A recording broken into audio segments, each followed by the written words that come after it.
We're focusing on the issue of financing sustainable cities for all, a very small topic. And like so many important 21st century public policy challenges, sustainability requires the investment and the partnership of the private sector. Our panel this morning will be addressing the question of how we finance sustainable cities from the perspective of equity, but also from a broader perspective. And I should add, we are fortunate that cities are taking responsibility for important sustainability problems now. We in the United States especially are fortunate. And I was teasing my friend Tommy from DC when I said, I send so many of my students to work in DC, however, I'm telling them to go into city government. No chuckle, nothing. This is a tough crowd. Okay, we're working on it. And the issue of finance itself, in my view, is not a question that we want to leave simply to the finance or budget experts, or even to the people who develop real estate in our cities. Governments will be making decisions about where we spend scarce resources, how much to borrow, who should pay taxes and user fees, and what we should collectively fund. And the most important point I want to make is that this spending will reflect our policy priorities, so we need to be a part of that process. And if we're not, the decisions get made without us anyway. So I'm really so delighted to be here today with this panel, because I think we all need a better understanding of how this financing works and what does it mean to actually fund the kinds of projects that all of us in this room are committed to. So we're fortunate to have a set of diverse perspectives on this panel, including the director of the Department of Energy and Environment from Washington, D.C., that's Tommy Wells. And also we have Bruce Schlein, who is the Citi Community Reinvestment Act Business and Strategy Director. And finally, Sarah Wilson, the Director of Nuveen's Responsible Investment at TIAA. And I'd like to begin first by asking a question to Sarah. And I hope that she doesn't mind that I'm starting with her.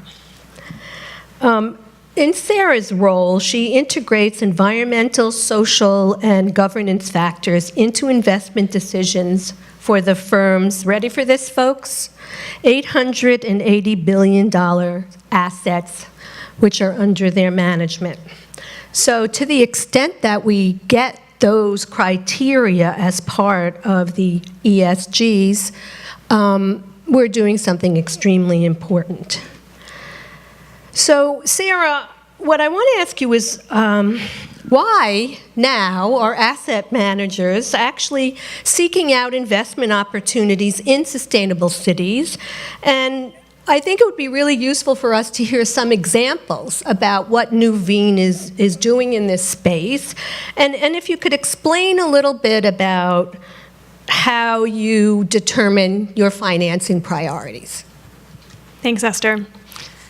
So I'm Sarah Wilson. I'm with the Responsible Investing team at Nuveen. For those of you who don't know us, we are a large asset manager. Esther gave you the big number.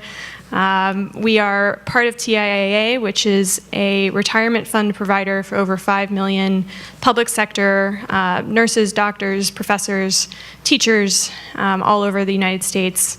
And that really gives us, I think, a natural fit with responsible investment, and we've been doing responsible investment in some form or fashion for over 5 decades. And really what that means is offering sustainable products for our clients, whether that's a environmental, social, and governance themed fund or a specific type of strategy that meets their needs financially, but also may align with their values. And that also means working directly with our investment teams to help them integrate environmental, social, and governance issues into their daily process. And I personally focus on fixed income.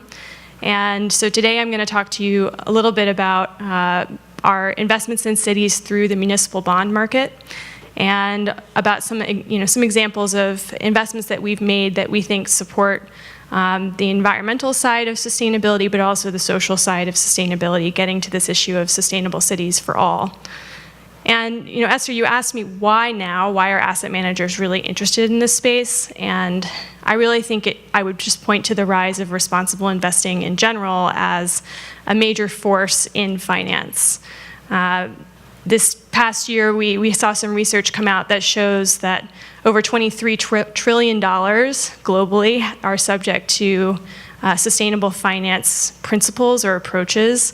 That's a big number. What does that mean? It means that asset managers and asset owners all over the world are really increasingly starting to think about what does sustainability mean as a long-term investor, and how can it actually add to alpha, add to financial outperformance, and how can it help us manage beta or manage risk. So we've seen, that $23 trillion is a result of, over 150% growth over the past 4 years. We're seeing asset managers really kind of put their name on the line by signing up to things like the UN Principles for Responsible Investment, which we've been a signatory to since 2009. And I think we're really seeing this flow into actual investment products that normal people like you and me can actually choose when they're looking at their 401k or any investment menu that, do I want this fund or that fund? Let me think about how I can put my money in a place that matches with what I care about in the world. So, for us, I think one more point I want to make on why now is that we are a long-term investor. This year is actually TIAA's 100-year anniversary. So we were founded in 1918 by Andrew Carnegie, and we want to be around for another 100 years. So for us, it's really about why now, but also why not for the next 100 years, and making sure that we can provide our participants with the income that they really trust us and expect us to steward on their behalf. And looking at sustainable cities, we see this as a sort of a hotbed of innovation and investable opportunities for making those investments that can last for the next 100 years. Getting to some examples of how we invest along these principles, I'm going to pull out a couple of investments from our social choice bond fund. So this is a $1.5 billion mutual fund that allows somebody who's looking for a core bond fund in their portfolio to say, okay, I actually want something that's sustainable. And one example would be a bond that we bought from the city and county of Honolulu in Hawaii. That bond financed, or actually refinanced, a waste-to-energy facility that, let me pull out the numbers here so I don't get them wrong, converts about 2,000 tons of waste every day into enough electricity to power 60,000 homes, which is about 10% of Oahu's total electricity need. And that bond is in our social choice bond fund specifically because we have a set of themes that we target around sustainability that we're looking for that strategy. And this one falls under our renewable energy and climate change theme. Another example would be a bond that we purchased from the city and county of San Francisco, which is in our affordable housing theme. And that really financed a housing revitalization project in Bayview, Hunters Point, which took a very dilapidated public housing project and renovated it and added a lot of services to it to retain the affordability of that area and that development, and also help bring in new economic development to that area. So I think that's one example on the environmental side, one example on the social side, and we can talk more about things like that and what we look for. But with that, I think I'll pass it off to some of my fellow panelists.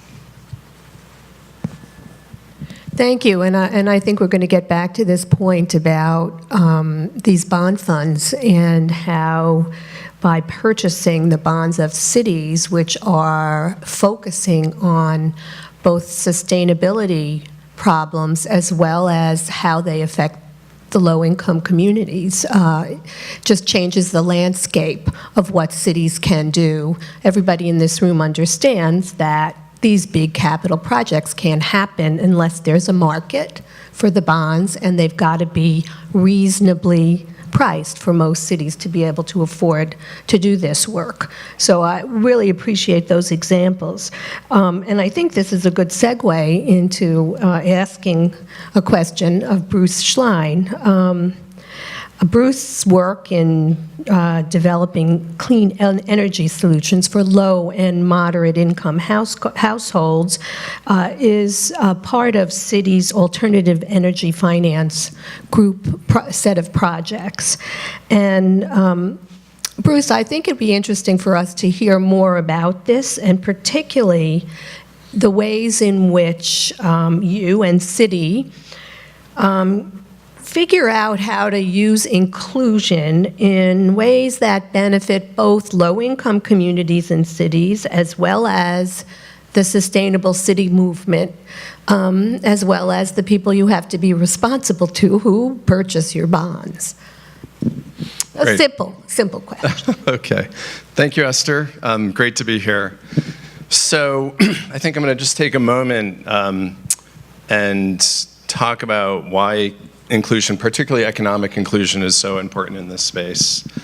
And I think about it in a number of different dimensions, but typically low, moderate income households tend to be more exposed to things like extreme weather events, tend to be more exposed to local environmental issues like local emissions.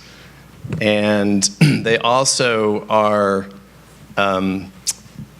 vulnerable, may be the wrong word, but they tend to spend a greater proportion of household income on utility bills. And one can think of a few different examples, I think, just to highlight.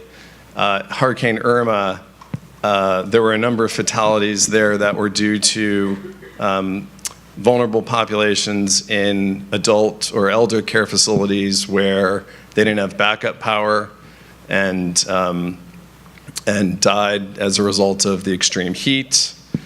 You can also think of instances where, again, in a loss of power, a household might, lose everything in their refrigerator, which again, along a continuum of income, at the lower end of that spectrum could be really significant. So there are a whole host of reasons, I think, why it's really, really important that we think about inclusion. There are a few different levers, I think, that policymakers provide to financial institutions to try to solve for this. There are tax credits that we utilize. There is a particular example here in New York that I think is worth mentioning, which is a facility that Con Ed has in place for demand management.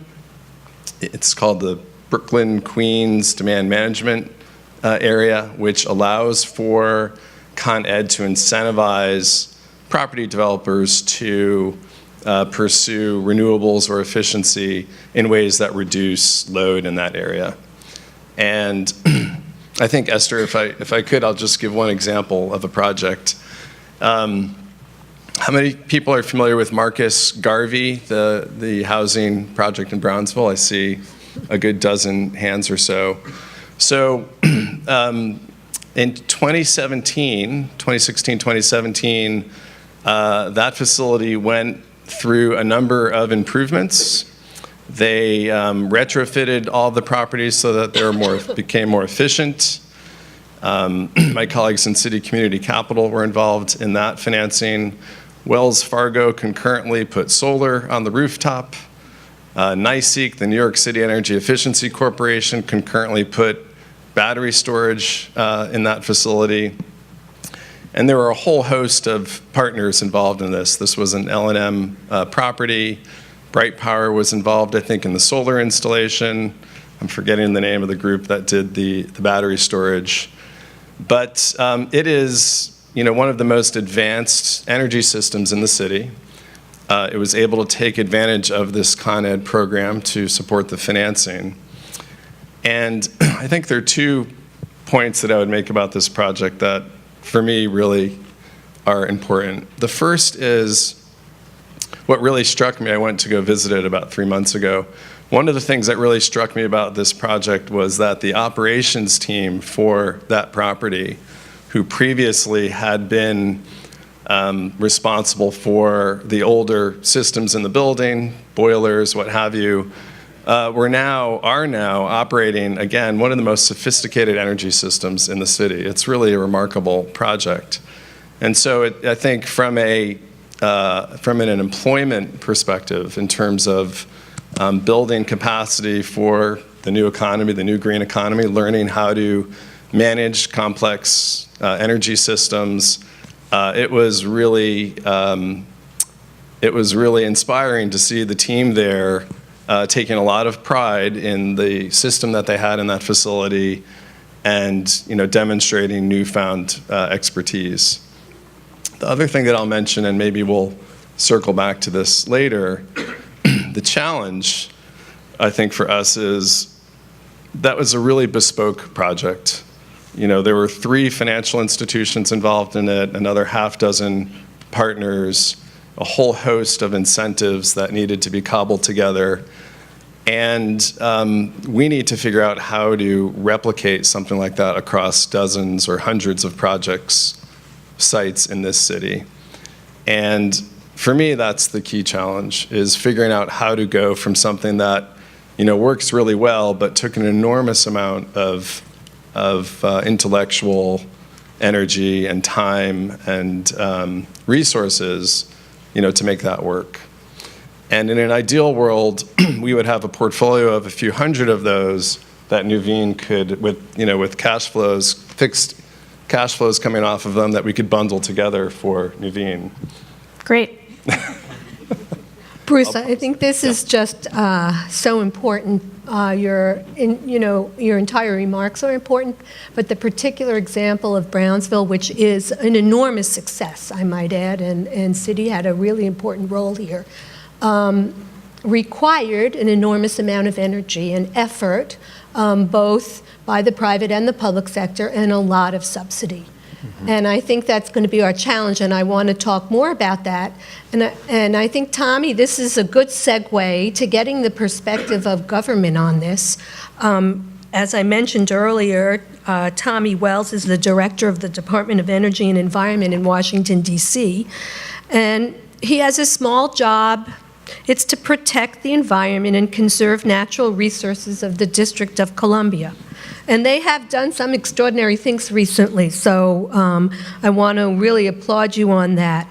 And I'm wondering if you could just talk to us a little bit about today how you've been working with financial institutions like Citi and Nuveen, both to work on the funding side and the financing side of projects, but particularly in promoting an inclusive strategy, because I think both points of Sarah and Bruce are so important. It's not just that it's difficult to promote an inclusive strategy, it's difficult to do these things altogether anywhere. And now we're adding on top of it that we want to make sure that we do it fairly and equitably and that low-income communities are also served. So I think the challenge is enormous, and if you could talk a little bit about what you're doing in DC would be helpful for us. Well, thank you very much, Esther. And let me also note that I think that it's very interesting to hear the example that Bruce gave, and also the amount of resources that Sarah is talking about. And what we have to do is match it continually, as first broaden it, but the degree to which it matches the sense of urgency that we all have. I mean, just reflecting that everyone is here instead of watching Mark Zuckerberg right now testify in Congress tells me how urgent we all believe that this is, that we got to fix this. But part of the role of government, and you heard this from Dan as well, is the sense of urgency that we have that, you know, the greatest thing about cities is that they're adaptable. Cities are the problem, the cause of global warming, the main cause, but also they're the solution. So we have to adapt, and as a government leader, I have to figure out how to mitigate climate change and how to create resiliency across all economic levels, but also resiliency as a city for our economic viability and for our residents as we respond to this urgency of how do we adapt our city to climate change. And so when I first came on board with our Mayor Muriel Bowser, the first thing that I did 3.5 years ago is that I also recognized that a lot of the work that we do has disproportionate impact on low-income residents, and I don't know how sometimes. And the government side, we make a lot of decisions, we're very paternalistic, but what kind of input do we get to understand how the decisions that we make on the folks for everyone in our city? So I took a green economy job, changed it into an equitable engagement job, and hired someone to just work on equity engagement for all the planning that we're doing. And now I've since hired another person to do equity engagement. If you think about it, every city has a sustainable plan, a climate resiliency plan, and a comprehensive energy plan. And that translates into how we're going to try to redesign the cities to make them both resilient and adapt them to mitigating climate change. So we want DC to generate 5% of its power by 2032 from solar power that's generated from within the city. Whether that's the best policy or not, that's what the legislators want. So they also want that if we're going to generate solar power in the city, is that low-income residents primarily benefit from this public investment. So we will generate from, I won't go too far into it, but we call alternative compliance payments. If you can't find solar energy in the energy you purchase, you have to give us alternative compliance payment. It's expected that we'll generate about $400 million over the next 15 years. And then with what we call our solar renewable energy credits, with also the value of the decreased cost of power, along with the income tax credits, investment tax credits, and with depreciation, that it'll be about $1.4 billion worth of economic activity. So how do we deploy this to help low-income residents? And what we're doing is that first we have some experimental grants out, but the goal is to supplement the energy cost or energy burden of low-income residents in DC, at least 100,000 households over the next 14, 15 years, half their energy burden by generating value through solar. And so we have a lot of partners that are helping us think through this. We're a built-out city. It's expensive to deploy solar. We don't have a lot of cornfields or soybean fields or brown fields to deploy solar into. And so we are, it has to be innovative. And so we're using our government buildings, and we're doing this in creative ways. But then how do you decide who gets the benefit? It's easy to have the plan, and we did find a brownfield that we have that we're deploying about 2 megs of solar on. So we want it's in a low-income neighborhood, and so who decides who gets this solar benefit in the tax credits by being part of community solar? So we've created a task force that includes local elected officials and neighbors that have helped put together this task force to really start selecting who are the neighbors and under what's the criteria that will get the economic benefit from solar that's going to be generated from their neighborhood. So the inclusion, and then we're using our equity engagement folks to help us do that. So that's kind of from the macro to the micro of trying to figure out how we're inclusive all the way down, but we have to be smart because we're having to do this fast. This is extremely helpful, and I want to follow up with a question for all of you, and we'll go down the line and start with Bruce. But I had the opportunity to work on Plan NYC with Mayor Bloomberg after having left his administration after serving for 4 years. And I'm also extremely familiar with One NYC. And so we have in New York 2 sets of plans, and the importance of the planning process, as you mentioned, Tommy, cannot be minimized because you need both the public engaged, but you also need the public to understand the challenges and the costs, frankly. And they have to understand that there are hard decisions to be made, and not everything is going to happen in the short term, and we have to figure all of that out with public support. So putting that planning process on the table from a government point of view makes perfect sense to me. It needs to be done. What I want to ask all of you, however, and having, as I said, been part of a planning process which actually did focus on the issue of finance and priorities and who needs to be responsible from every sector for implementation, which is a critically important part of the problem. From your perspectives, what should we be doing now, and where should the money be coming from to do it? What should be the set of priorities that we start with now? So this is the sort of short-term versus the long-term. Because I know many of us get frustrated with, 20-year goals. It's not that you shouldn't put them on the table, but there needs to be some short-term wins for the public and for cities, I think, right now. And we also need to have a clear sense of how it's going to be funded.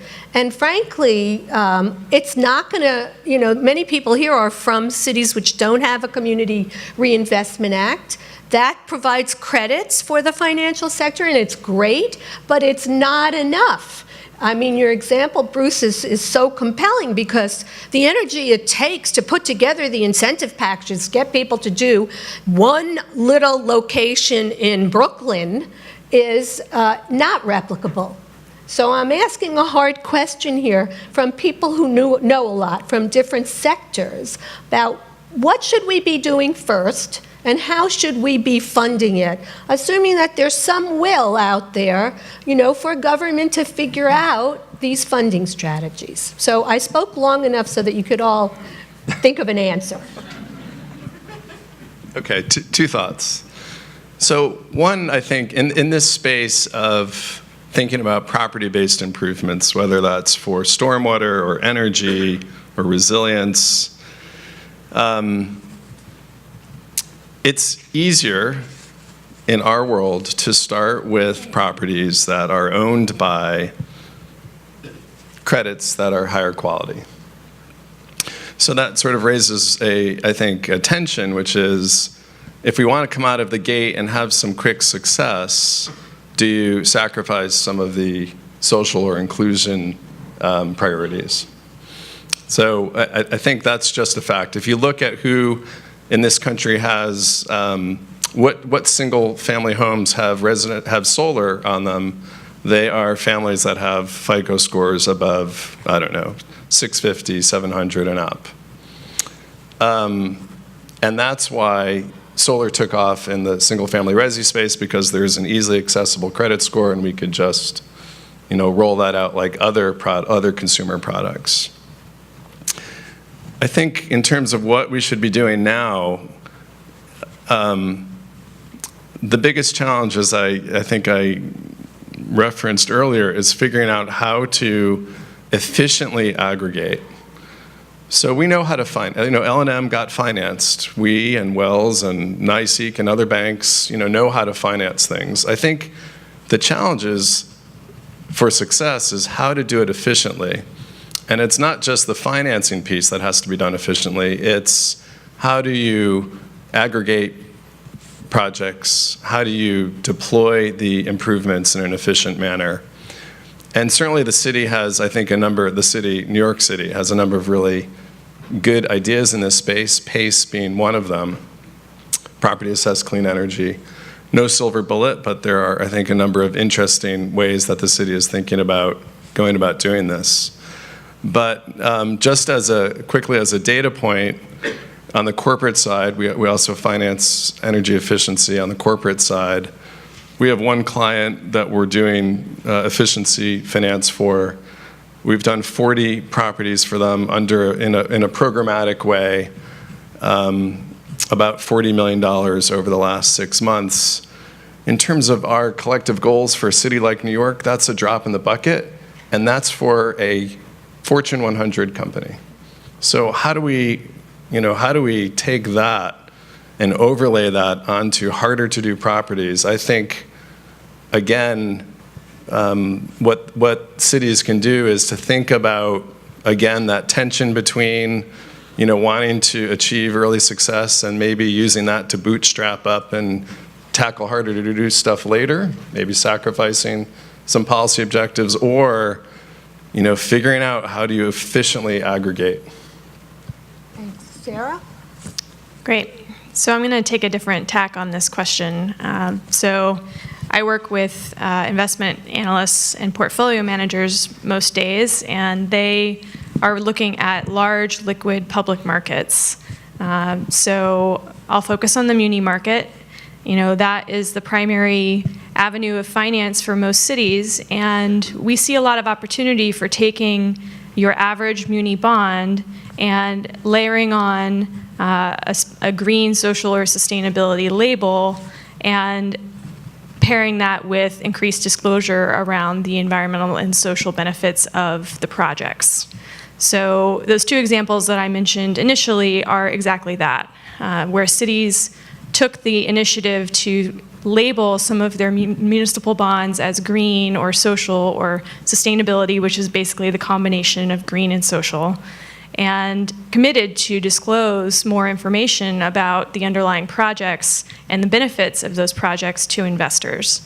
And that is a very big trend in the fixed income space right now. We've seen the green bond market grow to over, I think it's going to be over $200 billion by the end of this year.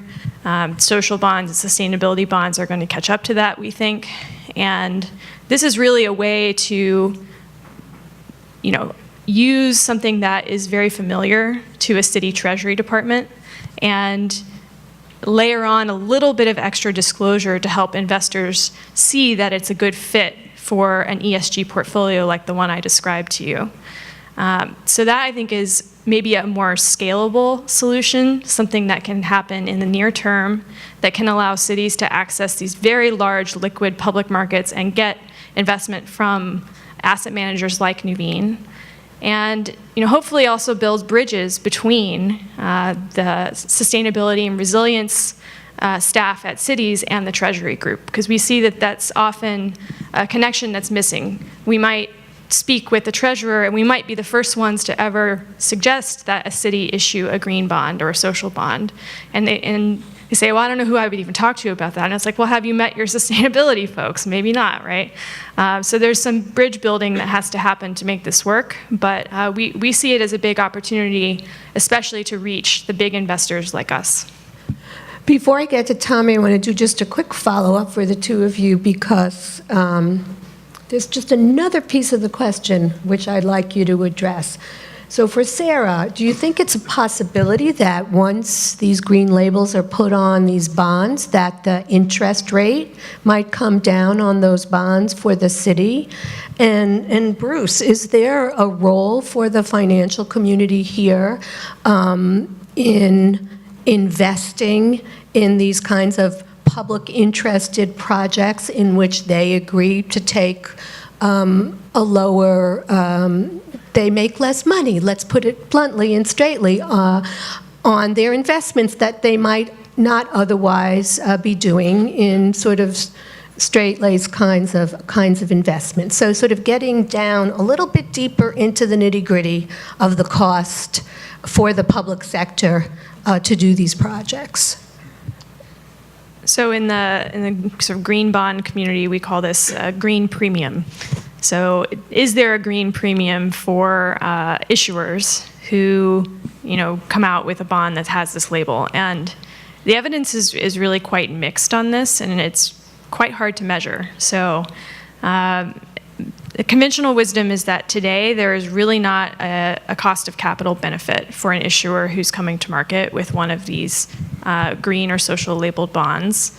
And there are a few reasons for that. One is that investors like Nuveen are market rate investors, and we are not necessarily interested in taking a hit on an investment just for pure sustainability reasons. And I don't say that to be pessimistic about this field. I say that to just share what the attitude is among the mainstream financial community. And instead, what we're interested in is what are some of the really non-financial benefits that we get and that the issuers get for engaging in this work. One I already mentioned, which is the closer connection between departments that should know each other, both on the issuer side and on my side, getting someone like me talking with a portfolio manager who's making these decisions. One of the other benefits that we see is a real diversification of the investor base for issuers. So when you come out with a green bond or a social bond, we often see that you get investors who never would have looked at your credit coming and doing diligence and being interested in buying bonds with this label.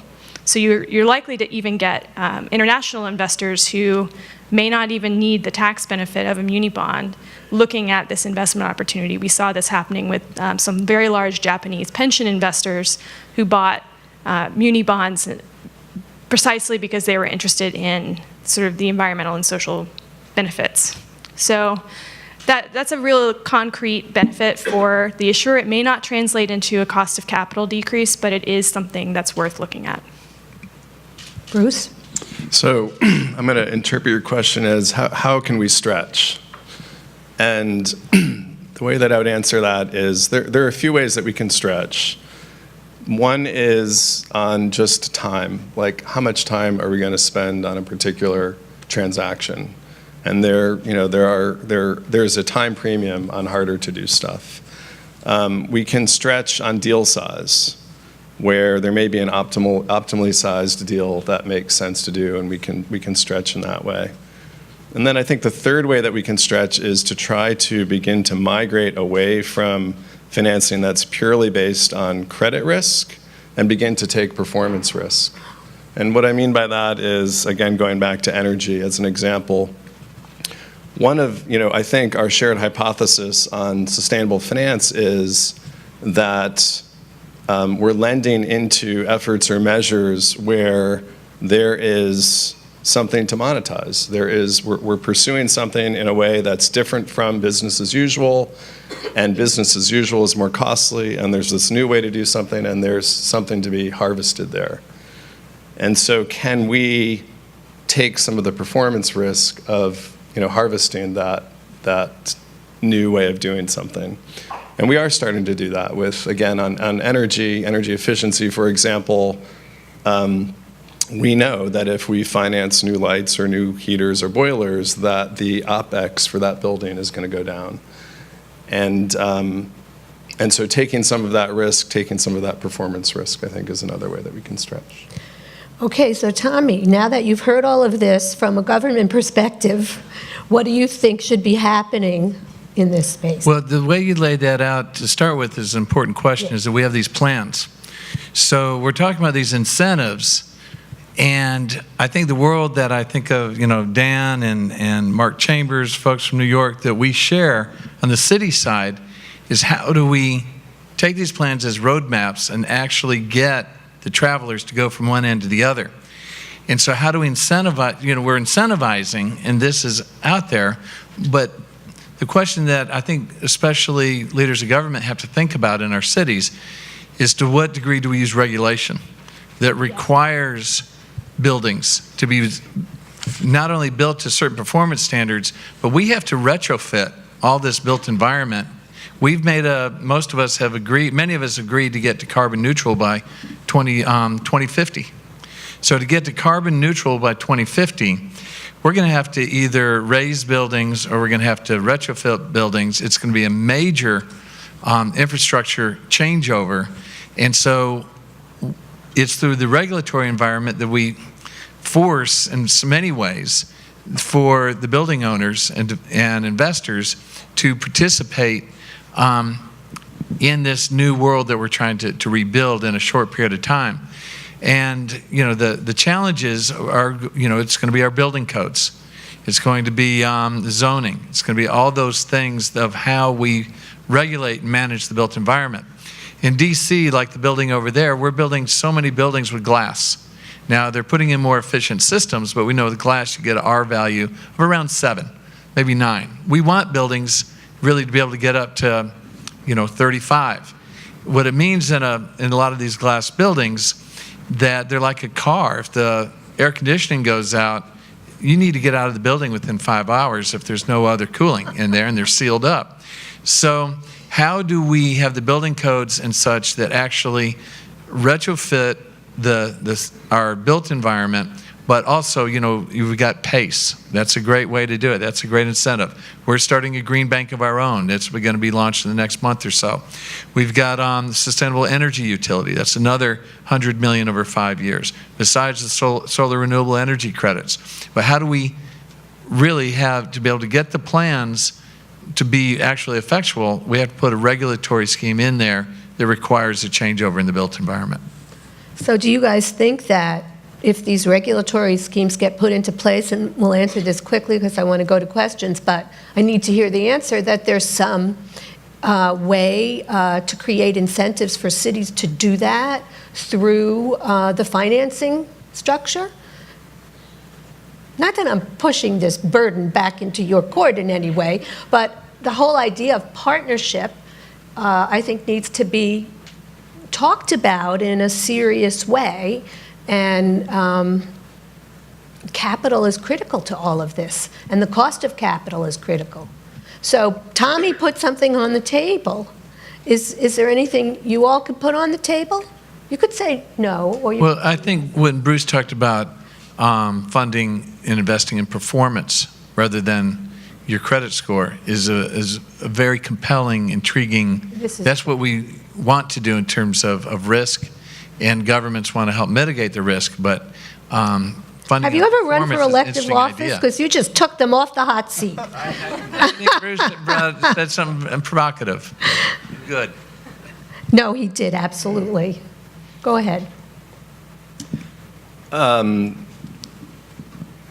this space, I don't think finance is the problem. I think demand is the problem, and regulations can drive demand. That's a little bit oversimplifying, but we and other banks know how to finance these things, and we need customers.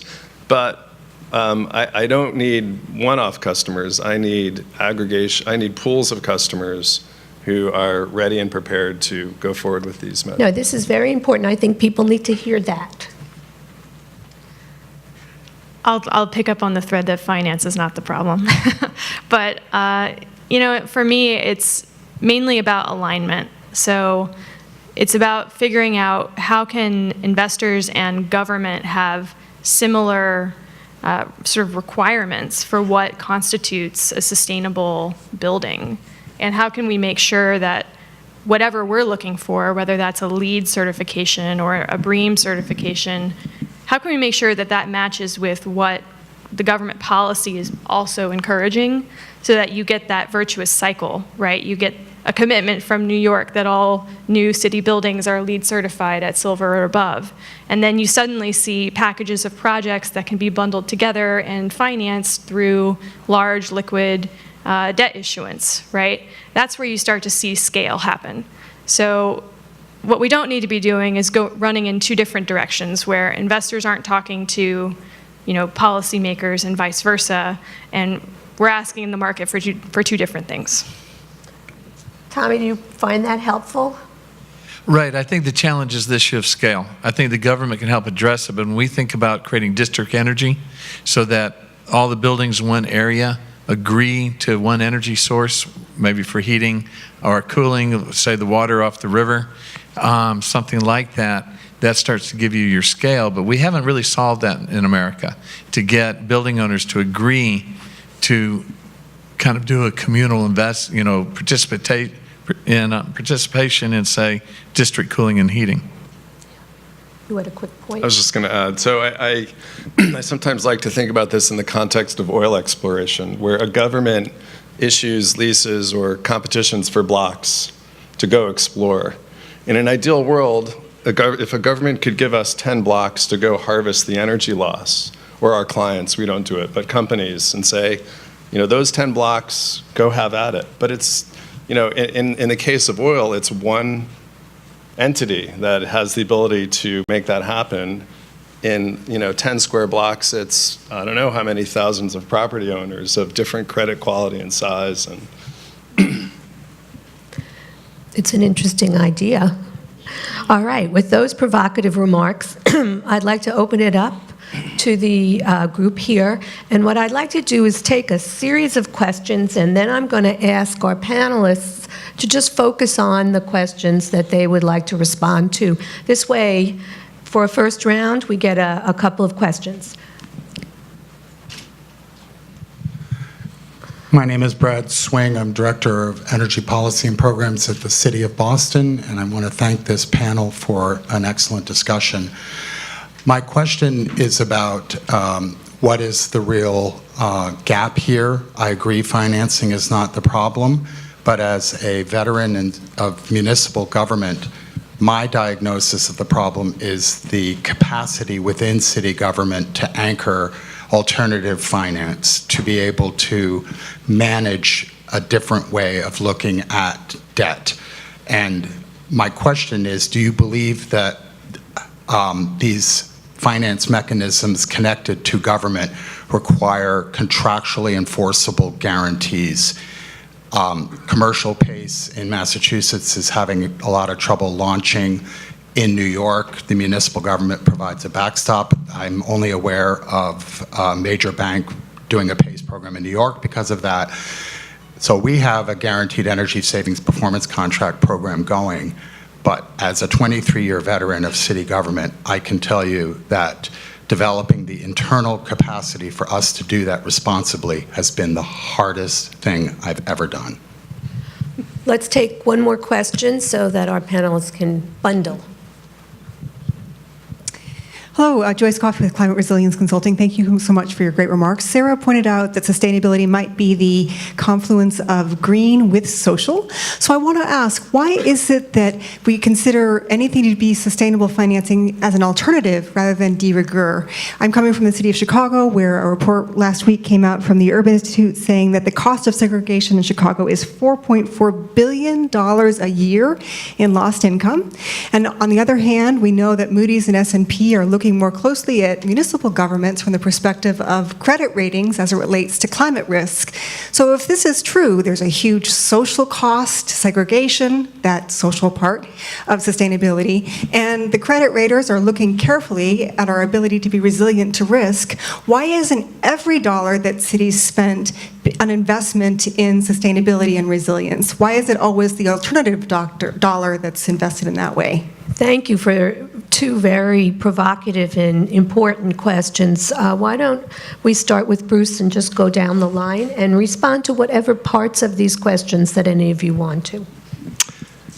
So my colleague from Boston, I appreciate what you just described. I agree. I think capacity building is key. I think one of the disconnects that may be as much a disconnect on our part as it is from other stakeholders is often when people look at opportunities, they look at the energy opportunity, and we're primarily looking at the credit opportunity, and there's a bit of a disconnect there.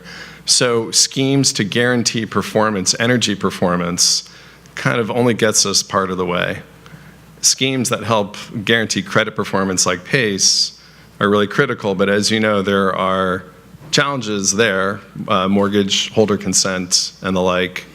So I agree with your comments, and I'll pass it on. Sarah? I'll take Joyce's question. So honestly, I think that the confluence of environmental and social issues into one more holistic view is really where this is all headed. Not to oversimplify, but I think that finance is just starting to catch up even to one or the other. So that is really a capacity building issue within the finance industry. and probably also within the public sector as well. So one kind of focus that we all have in my work is measurability, and we found that the ability to measure environmental benefits or even environmental risks, it tends to be a lot easier than to do the same thing on the social side. And so I think that's why you have seen this sort of bifurcation, at least the way that the finance community looks at these opportunities. But I mentioned this sort of sustainability bond as a way to bring these two worlds together in some ways. And we're seeing corporates start to issue these. We're seeing banks start to issue these. Starbucks and HSBC both have come out with sustainability bonds in the past couple of years. But we haven't yet seen cities really start to issue these types of bonds. So I really see that as an opportunity. Tommy. Those two questions remind me that this is probably one of the smartest rooms that I'll sit in. Those were very, very thoughtful questions, and some of the answers in the room. But in terms of the second question about reluctance of investing and such, I would say that when we look at transit, I know that in Washington, D.C., the greatest environmental crisis we faced and disaster was the deterioration and failure of our metro system. This is true for other cities like New York and across the world that is dependent on these type of transit systems. And we just agreed to guarantee in the region $500 million a year. And the challenge would be to what degree that we leverage that, because our metro system has never used bonds hardly at all, and because they don't have dedicated revenue. And for the first time, they have dedicated revenue. So to what degree can we leverage that? But I think that you will see other jurisdictions like DC that with Maryland and Virginia to say we are going to invest in our public transit system. That's environmentally the right thing to do, and it's the only way to have a sustainable future. That was a big investment at a time when the rest of the federal government's cutting taxes and not making good on investment in infrastructure. Well, I am afraid we have run out of time, and it's my opportunity and pleasure to thank this really extraordinary panel, Tommy, Sarah, and Bruce. And once again, this is a testimony to the fact that cities don't just identify problems. The leaders of cities, both in the private sector and the public sector, solve problems. Thank you all.